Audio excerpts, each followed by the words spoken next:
Raiders' Fernando Mendoza gets high praise ahead of Kirk Cousins' QB battle.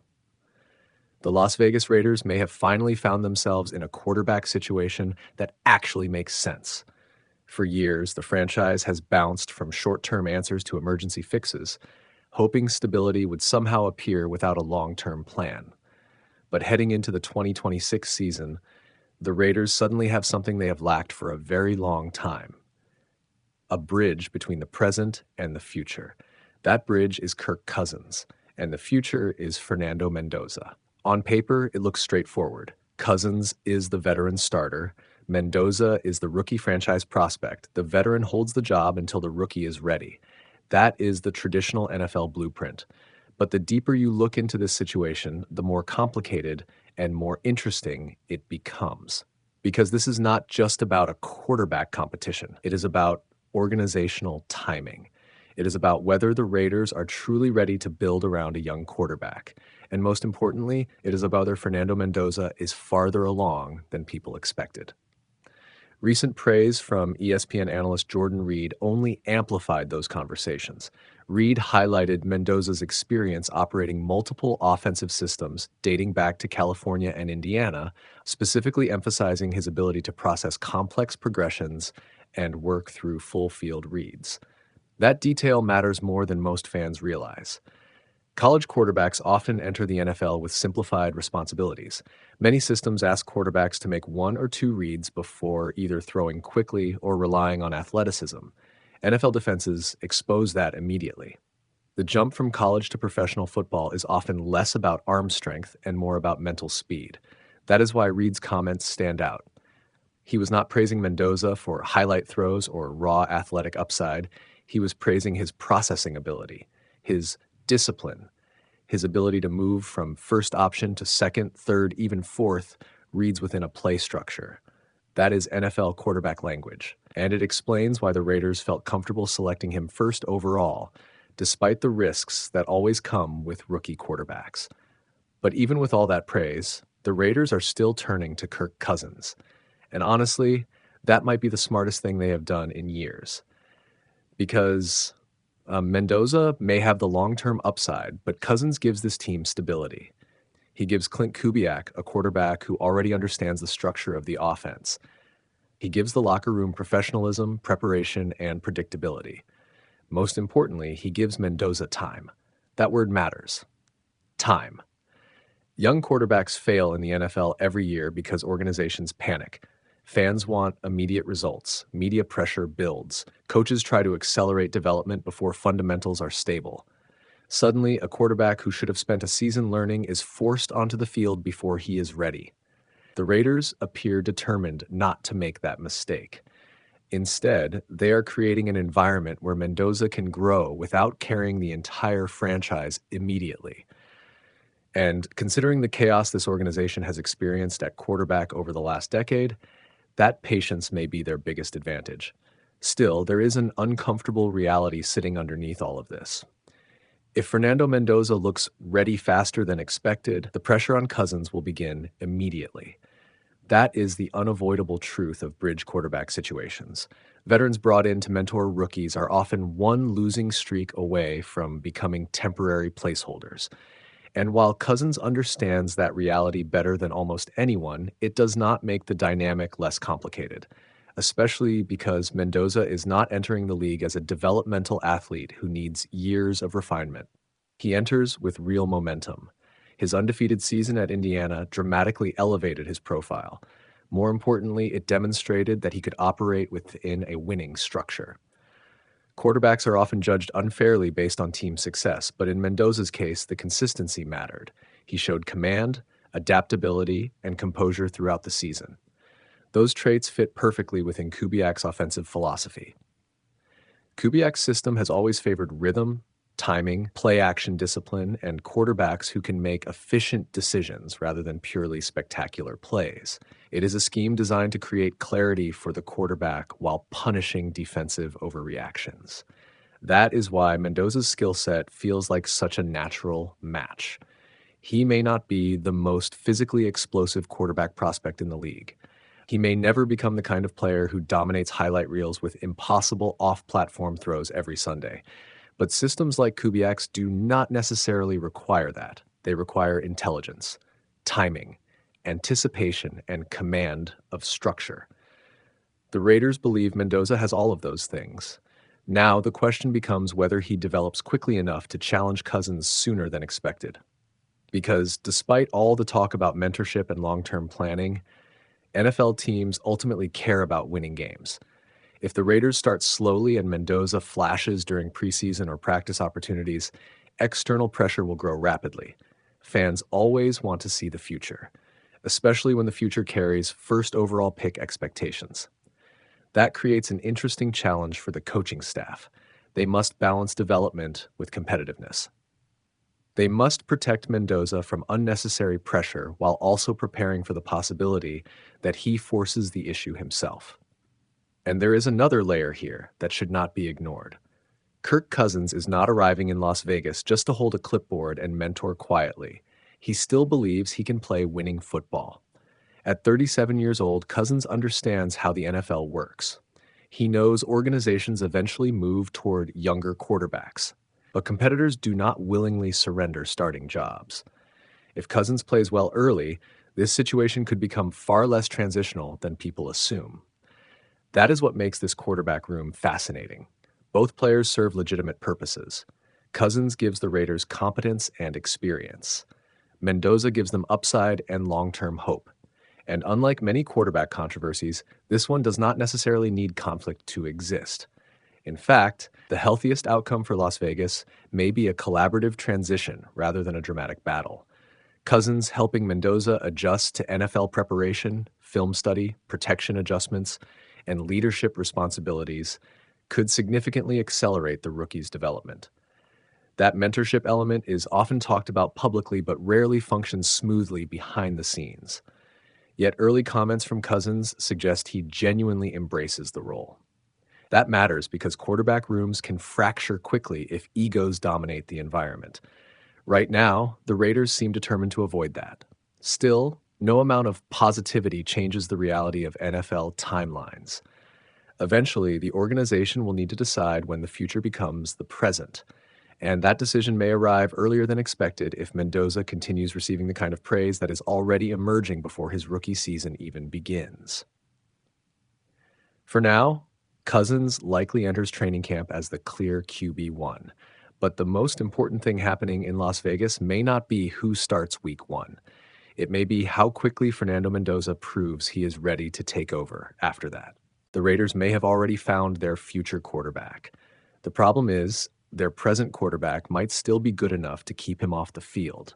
And that's why the Fernando Mendoza situation in Las Vegas is getting so interesting before the season even begins.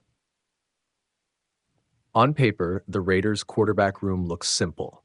Kirk Cousins is the veteran bridge quarterback. Fernando Mendoza is the rookie franchise investment. Eventually, the keys are supposed to change hands. But inside the building, the timeline may not be nearly as clear as people expected, because the more coaches and analysts study Mendoza, the harder it becomes to ignore how advanced he already looks. ESPN's Jordan Reed recently highlighted Mendoza as one of the rookie quarterbacks drawing serious attention heading into 2026. And the praise wasn't about athleticism or raw traits. It was about processing. That matters. Reed pointed directly to Mendoza's ability to operate complex offenses dating back to his time at Cal and Indiana.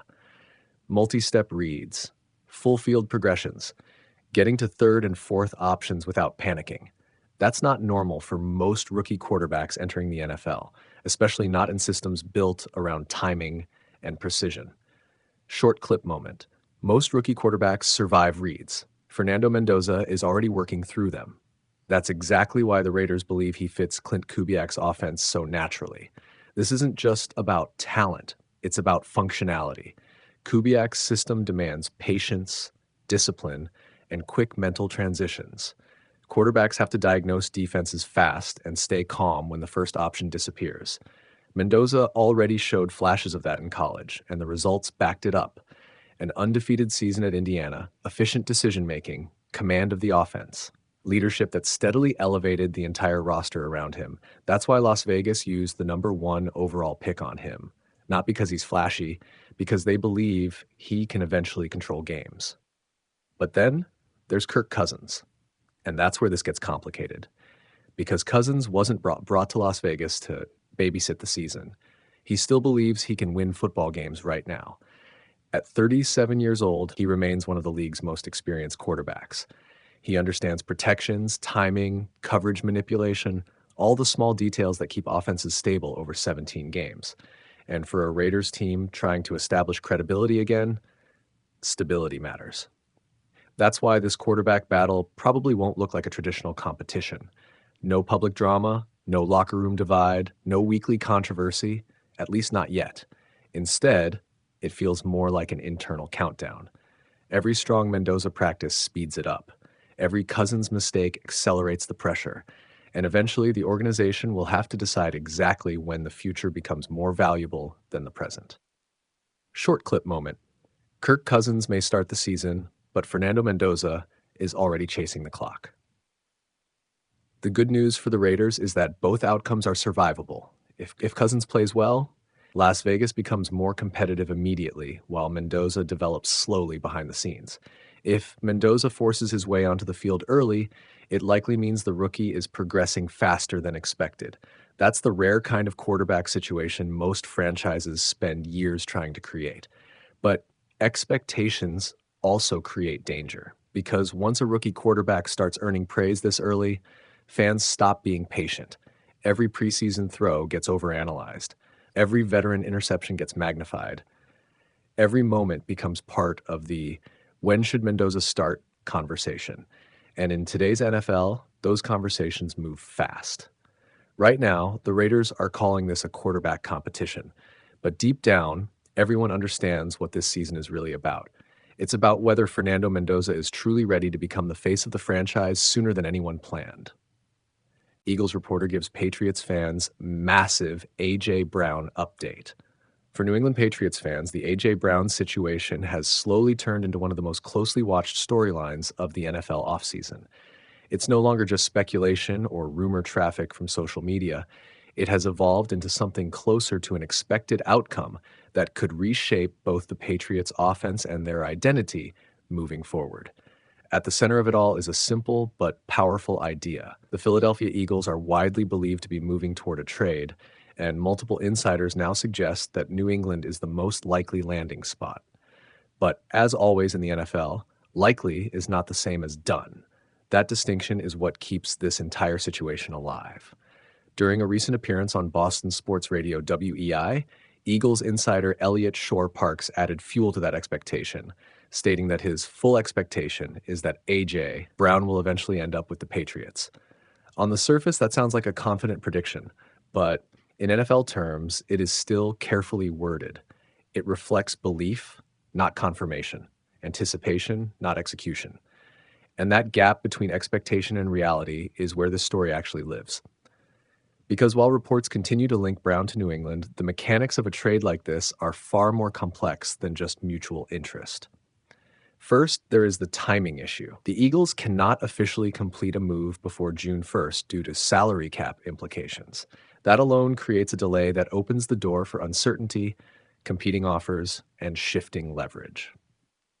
In the NFL, time is often the most dangerous variable. The longer a deal remains unfinalized, the more opportunities arise for other teams to enter the conversation. And even though Philadelphia and New England are currently viewed as the primary sides involved, no trade in the modern NFL exists in isolation. A.J. Brown is not just a talented receiver. He is a high-impact offensive weapon with a contract that carries significant financial weight. Any acquiring team is not just trading for production. They are absorbing expectation, cap management, and long-term roster planning all at once. That is why deals involving star receivers rarely move quickly unless all sides are fully aligned. According to multiple reports, Brown is believed to be open to a reunion with Mike Vrabel in New England.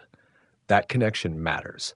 Vrabel coached Brown during their time together with the Tennessee Titans, and that familiarity is often a major factor in player movement. Comfort with a coaching staff can influence not only performance, but also willingness to transition into a new system. On top of that, Drake May's emergence as a franchise-level quarterback candidate adds another layer of appeal. From a pure football standpoint, pairing a young quarterback with an established, physically dominant receiver is one of the most efficient ways to accelerate offensive development. It reduces pressure on the quarterback, expands the playbook, and forces defenses to adjust coverage schemes. That is the football logic behind the rumors. But football logic does not always dictate transactions. The financial and organizational logic does. The Eagles, for example, are not moving A.J. Brown because of performance issues. He remains one of the most productive receivers in the league. When teams consider trading a player like that, the conversation usually shifts toward long-term roster balance, salary distribution, and strategic direction. In other words, it is not about whether he is good enough to keep, but whether keeping him is the best use of resources moving forward. That distinction is critical. Meanwhile, in New England, the situation is framed very differently. The Patriots are in a phase of rebuilding and acceleration at the same time. They are trying to establish Drake May as a legitimate franchise quarterback while also upgrading the offensive ecosystem around him. That usually means aggressive moves for proven talent rather than waiting for young receivers to develop. A player like A.J. Brown represents a shortcut to competitiveness, not in the sense of bypassing development, but in reducing the margin for error for a young quarterback. When a receiver can win physically at the line of scrimmage, create separation through strength, and produce yards after catch consistently, it changes the structure of an offense immediately. That is why this rumor has gained so much traction.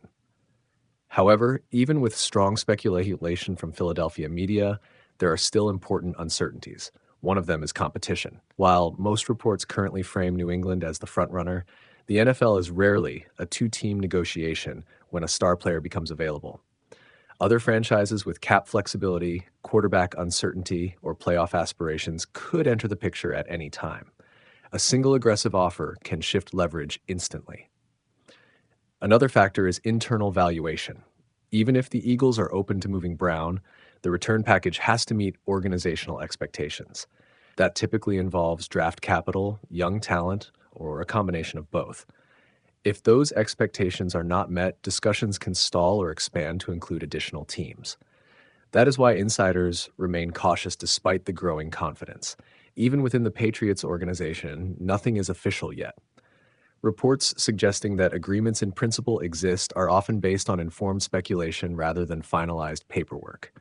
In the NFL, deals that seem inevitable can still fall apart in hours if negotiations shift or new priorities emerge. Still, the momentum of this story is hard to ignore. The repeated connection between Brown, Vrabel, and May creates a narrative that makes football sense. It aligns coaching history with quarterback development and roster needs. It also fits the broader trend of teams investing heavily in offensive weapons to support young quarterbacks on rookie or early career contracts. But until the trade is formally completed, everything remains conditional. And that is the key takeaway buried inside Shore Park's statement. Full expectation is not confirmation. It is directional confidence based on available information at the time of speaking. It reflects where things appear to be heading, not where they have already arrived. In the NFL, those are two very different realities. For Patriots fans, this situation represents hope more than certainty. The idea of pairing Drake May with A.J. Brown is undeniably exciting. It suggests immediate offensive legitimacy and a clear commitment to building around a young quarterback. It also signals a willingness to be aggressive in roster construction rather than purely developmental.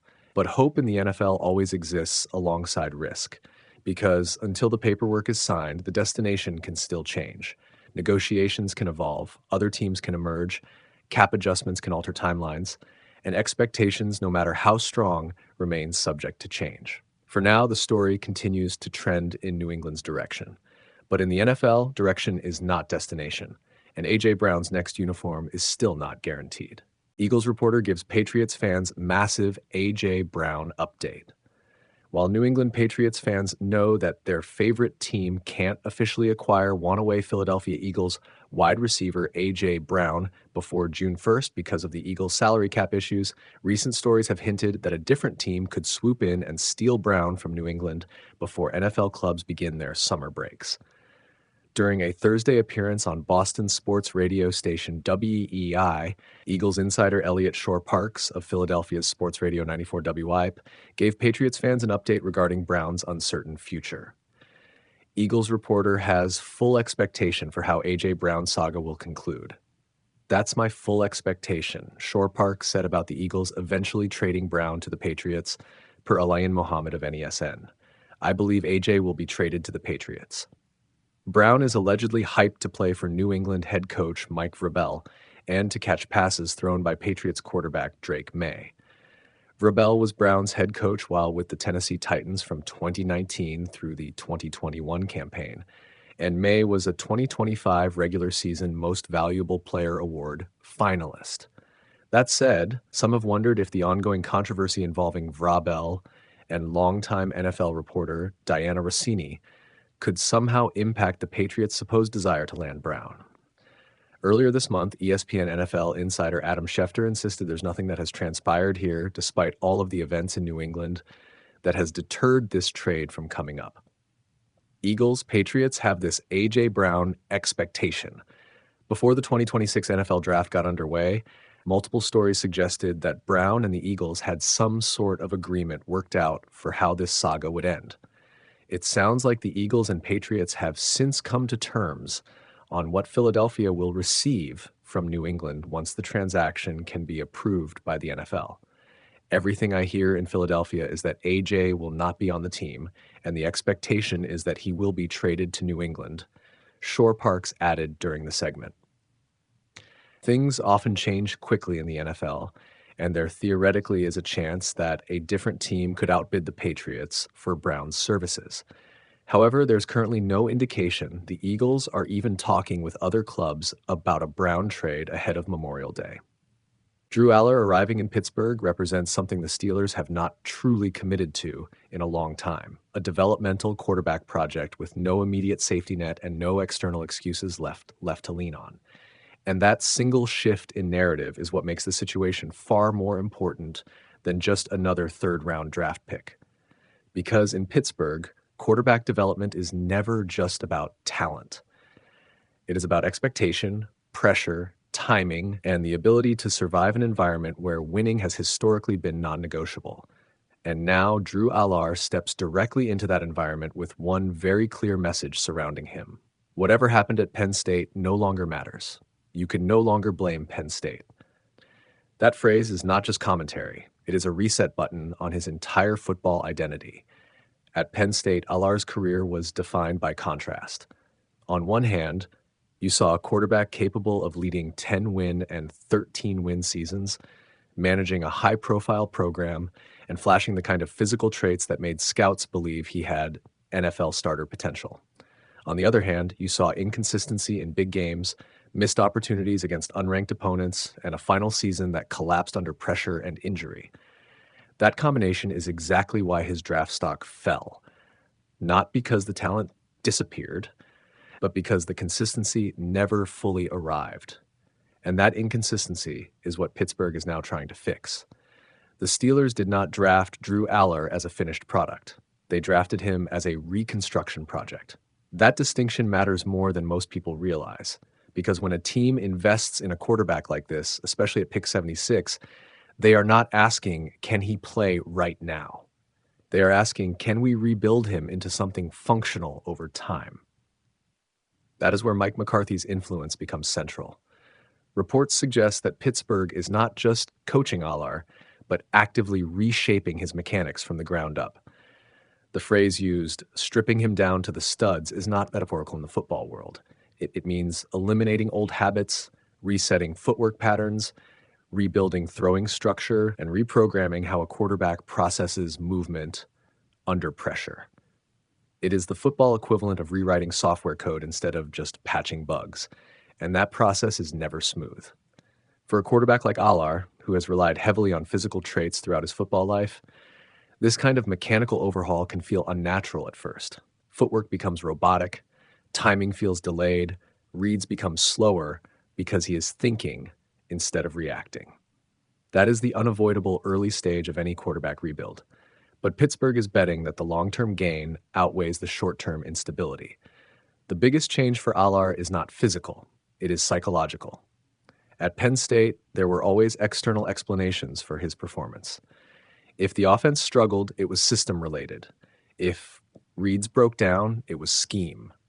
If consistency faded, it was development structure or supporting cast limitations. That is normal in college football, where context always matters. In the NFL, that context disappears. Ray Fittipaldo's comment captures that transition perfectly. Once you are a Steeler, you are no longer a Penn State quarterback. You are no longer a prospect shaped by a college system. You are a professional quarterback judged on execution, not explanation. That shift is where many young quarterbacks struggle because suddenly every mistake is individual. Every bad throw is yours. Every hesitation is yours. Every misread is yours. There is no longer a protective layer of he is still developing in college. Now you are simply developing in real time, under pressure, inside a franchise that expects progress. And Pittsburgh is not a patient organization by nature, even when it says it is. The Steelers' quarterback room adds even more complexity to Alar's situation. He is not entering a clean depth chart where he can quietly develop in isolation. Instead, he is part of a layered quarterback ecosystem that includes Aaron Rodgers as a potential short-term starter, Will Howard as another developmental option, and Mason Rudolph as veteran insurance. That structure creates competition at every level.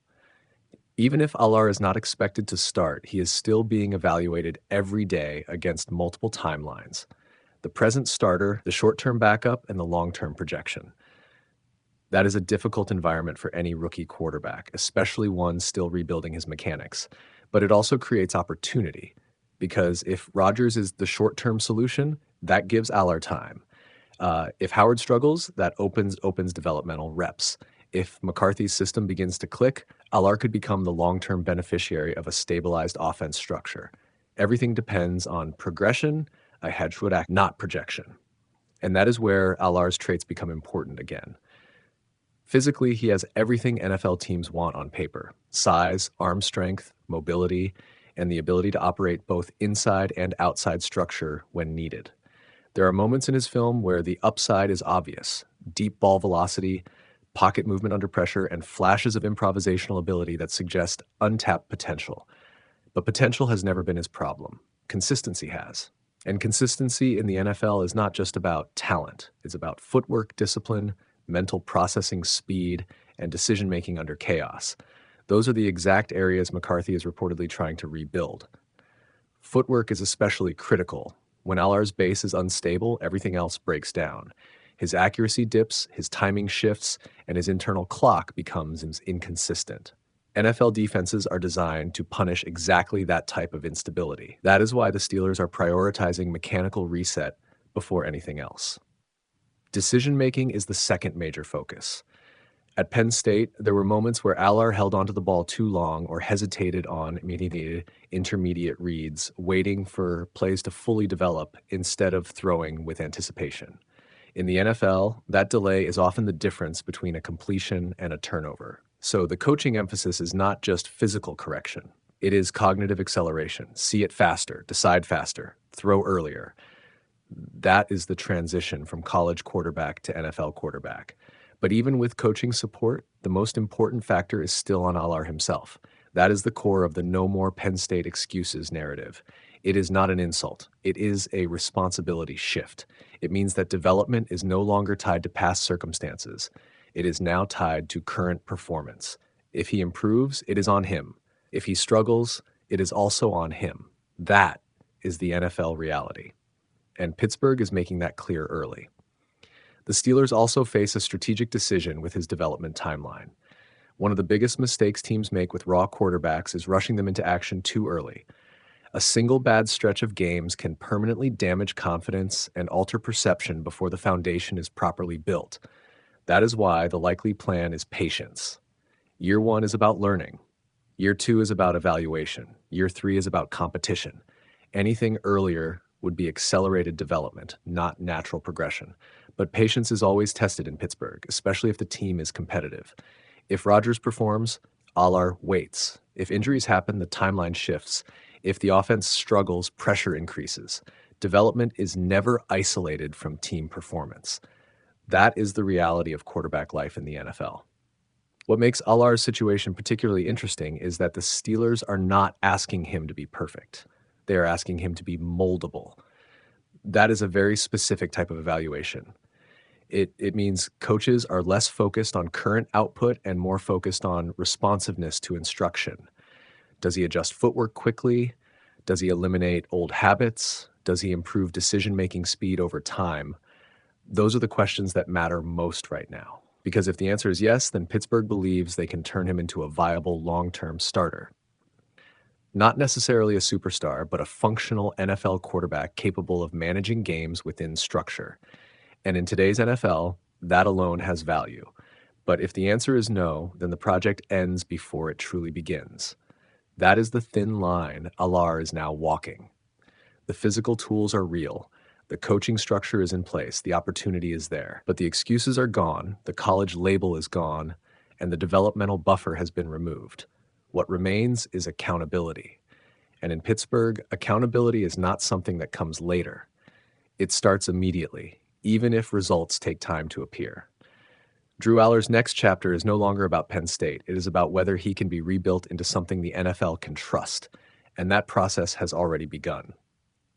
Aaron Rodgers makes final decision on his NFL future after leaving the Steelers in limbo for months.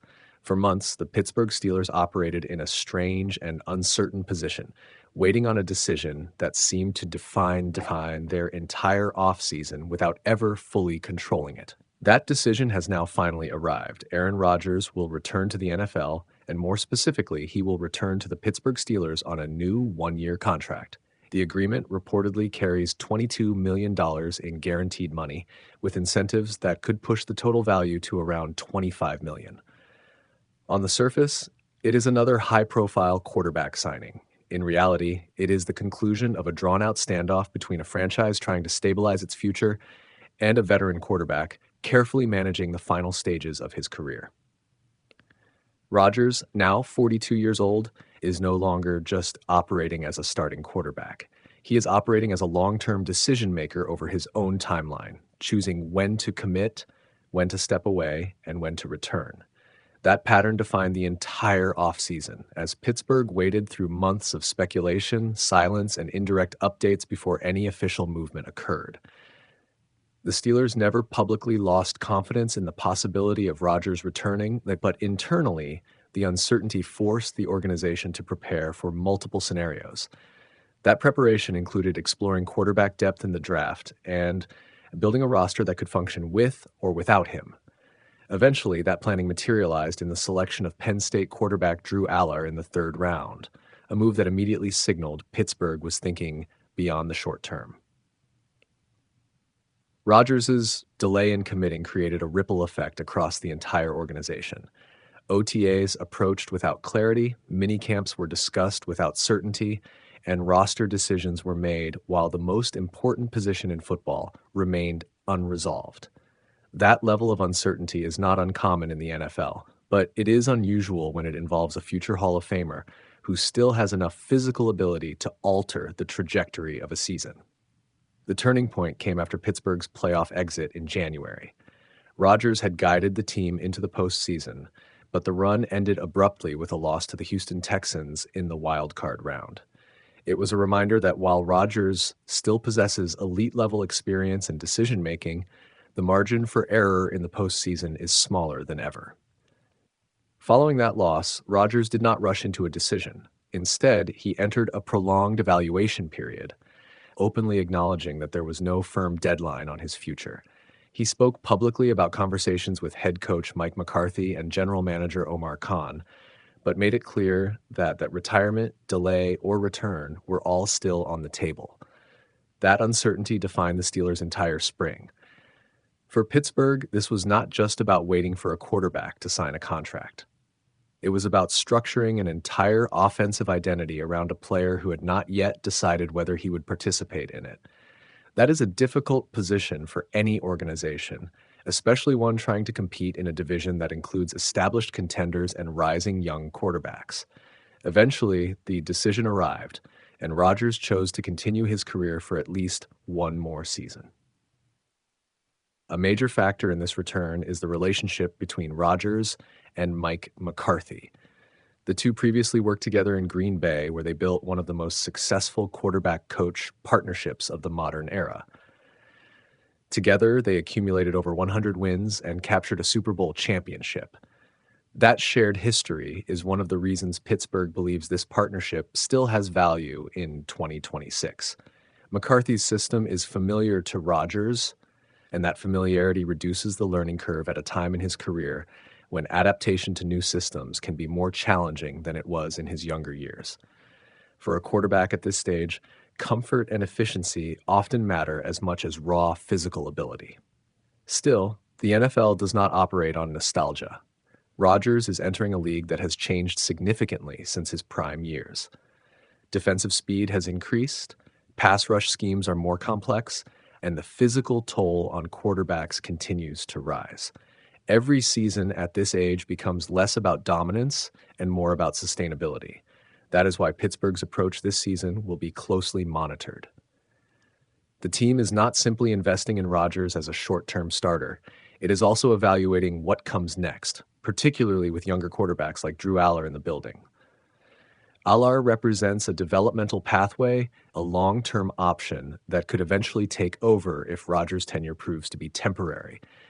This creates an important dynamic within the organization. On one hand, Rodgers gives the Steelers immediate competitiveness and stability at quarterback. On the other hand, the presence of a younger quarterback creates an underlying timeline that cannot be ignored. At some point, Pittsburgh will have to transition. The only question is whether that transition happens gradually or abruptly. Last season provided a mixed evaluation of Rodgers' current capabilities. He was able to lead Pittsburgh into the playoffs, demonstrating command of the offense and veteran decision-making. However, the postseason exposed limitations when the Steelers were eliminated by Houston in a decisive loss. That outcome reinforced a reality the franchise already understood. Rodgers can elevate a team, but he cannot carry an entire roster on his own at this stage of his career. That distinction is critical heading into 2026. The Steelers are no longer building around a quarterback who can overcome roster deficiencies single-handedly. Instead, they are building around structure, balance, and complementary pieces designed to maximize what Rodgers still does well. The expectation is that Rodgers will participate in voluntary offseason workouts, an earlier commitment compared to the previous year when he delayed signing until June. That earlier involvement could be significant for chemistry, timing, and offensive rhythm, especially with new players and evolving roles across the roster. Still, questions remain about durability. At 42 years old, every hit, every sack, and every game becomes a test of endurance as much as performance. The Steelers will need to manage his workload carefully while ensuring the offense remains adaptable if circumstances change during the season. That is where roster construction becomes essential. The presence of Mason Rudolph provides experience, while Drew Aller represents a developmental option that could emerge over time. Together, the quarterback room reflects a franchise attempting to balance present competitiveness with future planning. From a broader perspective, Rodgers' return also reinforces how unique his career trajectory has become. Few quarterbacks in NFL history have maintained this level of control over their final years. Fewer still have remained central to a franchise's plans, while simultaneously delaying commitment decisions deep into the offseason. But that is exactly where the Steelers find themselves. A team built for competitiveness now anchored by a quarterback who is simultaneously a short-term solution and a long-term question mark.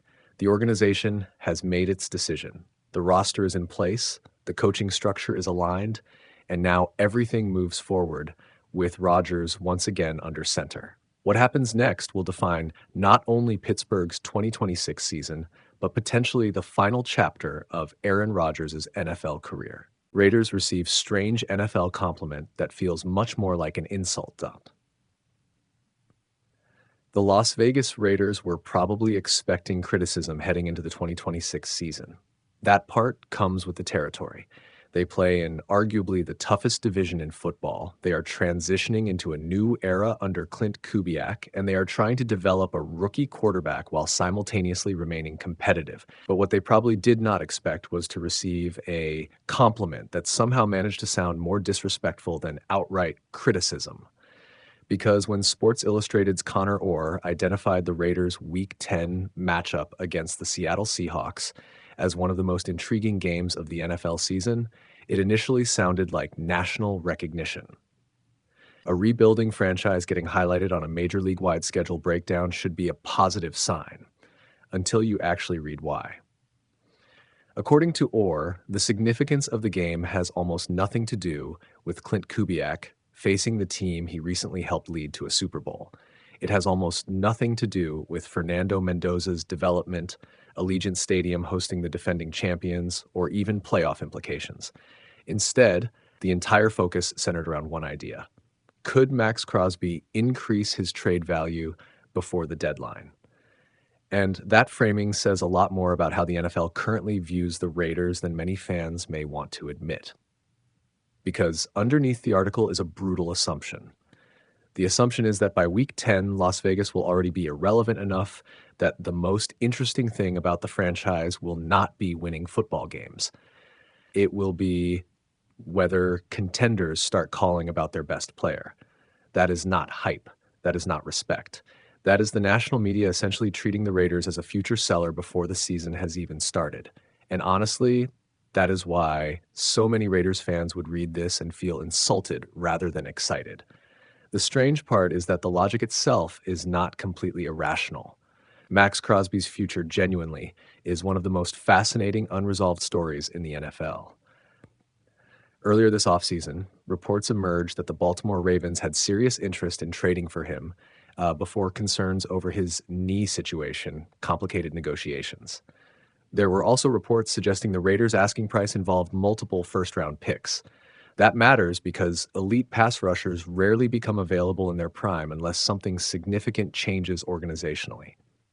Crosby is not just another good defender. He is the emotional identity of the Raiders.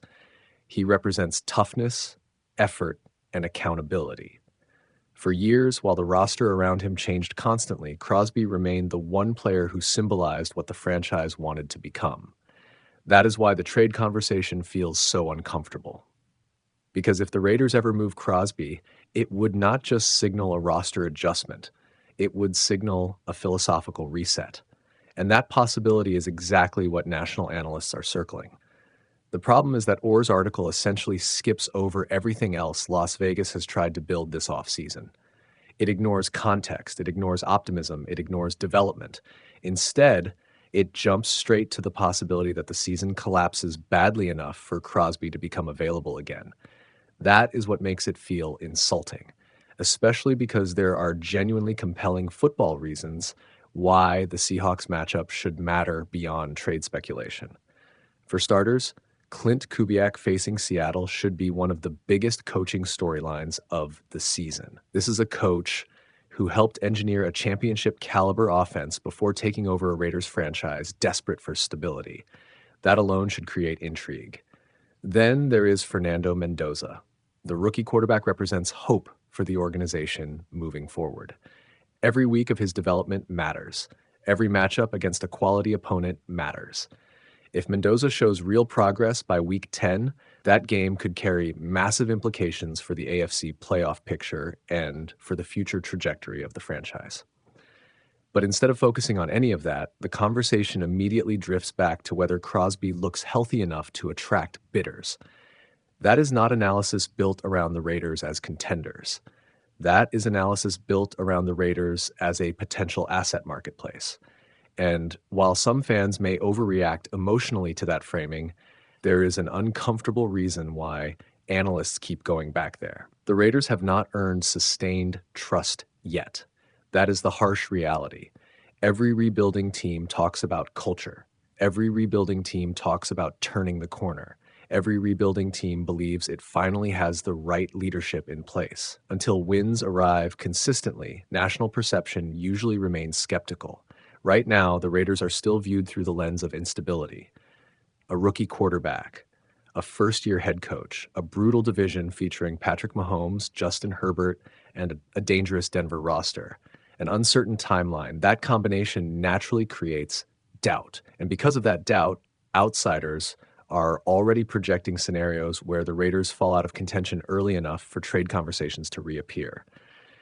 The irony is that this entire discussion may end up motivating the team internally, because if Las Vegas starts the season stronger than expected, the entire narrative changes instantly. Imagine the Raiders entering Week 10 at 6-3 or 5-4 with legitimate playoff hopes. Suddenly, that Seahawks game becomes one of the most meaningful matchups in the conference. Suddenly, Crosby is not trade bait. He is the centerpiece of a playoff push. Suddenly, Mendoza's growth becomes a national storyline instead of a developmental footnote. That is why projecting trade discussions in May always feels dangerous. The NFL changes quickly. Teams that look irrelevant in the offseason suddenly become dangerous by October. Teams projected as contenders collapse unexpectedly. Quarterback development accelerates. Coaching systems click faster than expected. No one actually knows what the Raiders will be by Week 10. And that uncertainty is exactly why reducing the franchise's best game to a Maxx Crosby trade showcase feels premature. It also unintentionally reveals how heavily Crosby still defines outside perception of the Raiders. Despite all the offseason additions, despite the investment in Mendoza, despite hiring Kubiak, despite attempts to reshape the roster, many analysts still view Las Vegas primarily through Crosby's future.